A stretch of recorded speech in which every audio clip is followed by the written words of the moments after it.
The primordial interest of the United States, over which for a century we have fought wars, the First, Second Cold War, has been the relationship between Germany and Russia, because united they are the only force that could threaten us, and to make sure that that doesn't happen.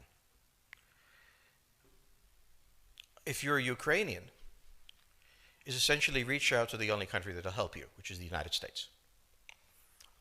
Last week, 10 days ago, General Hodges, Commander US Army Europe, visited Ukraine.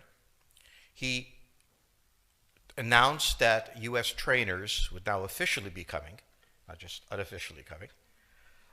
He actually pinned medals on Ukrainian fighters, which by protocol of the military is not the way. Foreigners don't get to pin on, medals, but he did, showing that this was his army. He then left and in the Baltics announced that the United States would be pre-positioning armor, artillery, and other equipment in the Baltics, Poland, Romania, and Bulgaria, which is a very interesting point. So the United States, and now yesterday the United States announced that it would be sending weapons. Tonight, of course, they denied it, but they are. The weapons will go. In all of this, the United States has acted outside the context of NATO. Because NATO has to have a 100% vote. Any one country can veto anything. And the Turks will veto it just for giggles. The point is that the United States is prepared to create a cordon sanitaire around Russia. Russia knows it. Russia believes that the United States intends to break the Russian Federation. I think that, as Peter Lorre put it, we don't want to kill you, we just want to hurt you a little bit. Either way, we are back at the old game. And if you go ask a Pole or a Hungarian or a Romanian, they live in a totally different universe from a German. And they live in a totally different universe from a Spaniard. So there is no commonality in Europe. But if I were a Ukrainian, I would do exactly what they're doing. Try to draw the Americans in. All right, next question, please. The United States has a fundamental interest. It controls all the oceans of the world. No power has ever done that.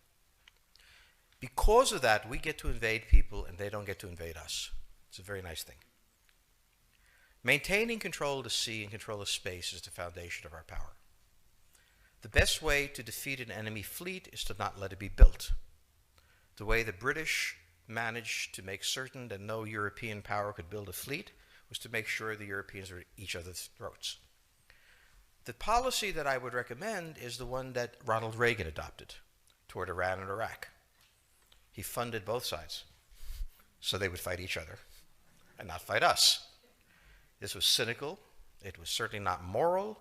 It worked. And this is the point. The United States cannot occupy Eurasia. The moment the first boot sets the ground, the demographic differential is we are totally outnumbered. We can defeat an army. We cannot occupy Iraq. The idea that 130,000 men would occupy a country of 25 million, well, the ratio in New York of cops to citizens was greater than we had deployed in Iraq.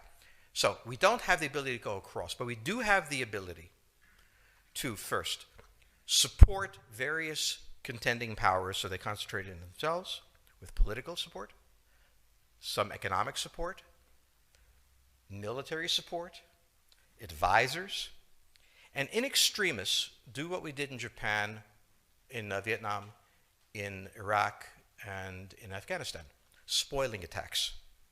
The spoiling attack is not intended to defeat the enemy. It's intended to throw him off balance.